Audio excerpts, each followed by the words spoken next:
పోలీసులపై వైఎస్ జగన్ చేస్తున్న వ్యాఖ్యలను బీజేపీ ఎంపీ పురంధేశ్వరి ఖండించారు. పోలీసులు ఎవరిపైనా ఆధారపడకుండా సొంతంగా కష్టపడి ఉద్యోగాలు సంపాదించుకున్నారని అన్నారు. శాంతి భద్రతలను కాపాడటంలో పోలీసుల పాత్ర ఎంతో కీలకమన్నారు. అలాంటి వాళ్లను పురుష పదజాలంతో తిట్టడం సమంజసం కాదన్నారు. పోలీస్ వ్యవస్థలో 5,000 మంది మహిళలు ఉన్నారని గుర్తు చేశారు. జగన్ వెంటనే మొత్తం పోలీస్ వ్యవస్థకు క్షమాపణ చెప్పాలని డిమాండ్ చేశారు పురంధేశ్వరి. పోలీస్ వారు రాజకీయ నాయకుల యొక్క చొరవతోటో లేదా ఏదో ఒక వ్యవస్థ చొరవతోటో వారి యూనిఫామ్ ని సంపాదించుకోరు. కష్టతరమైనటువంటి పరీక్షల్లో వారు ఉత్తీర్ణులై వారు ఆ అర్హతని సాధిస్తూ ఉంటారు.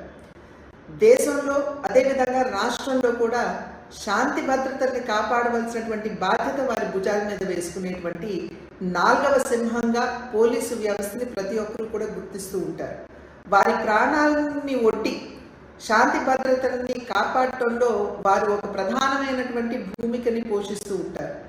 అటువంటి 4వ సింహంగా పరిగణించబడుతున్నటువంటి పోలీస్ వ్యవస్థని ఉద్దేశించి జగన్మోహన్ రెడ్డి గారు బట్టలోడు తీసి కొడతాము అని చెప్పటం ఇది సర్వత్రా ఖండించవలసినటువంటి అంశంగా నేను భావిస్తున్నాను. ఈరోజు ఏదైతే రామగిరిలో జరిగిందో, రామగిరి సత్యసాయి జిల్లాలో ఉన్నటువంటి సందర్భంలో సత్యసాయి జిల్లా ఎస్పీ ఒక మహిళ అనేటువంటి విచక్షణ కూడా కోల్పోయి ఈ రకంగా వ్యాఖ్యానించడం అనేది ఇది సమంజసం కాదు అని చెప్పి జగన్మోహన్ రెడ్డి గారికి తెలియజేస్తుంది. ఈరోజు ఈ పోలీస్ వ్యవస్థలో దగ్గర 5,000 మహిళలు ఉన్నారు అనేటువంటి విషయాన్ని జగన్మోహన్ రెడ్డి గారు గుర్తించాలి. ఇది కేవలం మహిళలు మాత్రమే కాదు, ఆ వ్యవస్థలో పనిచేస్తున్నటువంటి మహిళలు లేదా పురుషులకి సంబంధించి మాత్రమే కాదు, అసలు ఆ వ్యవస్థను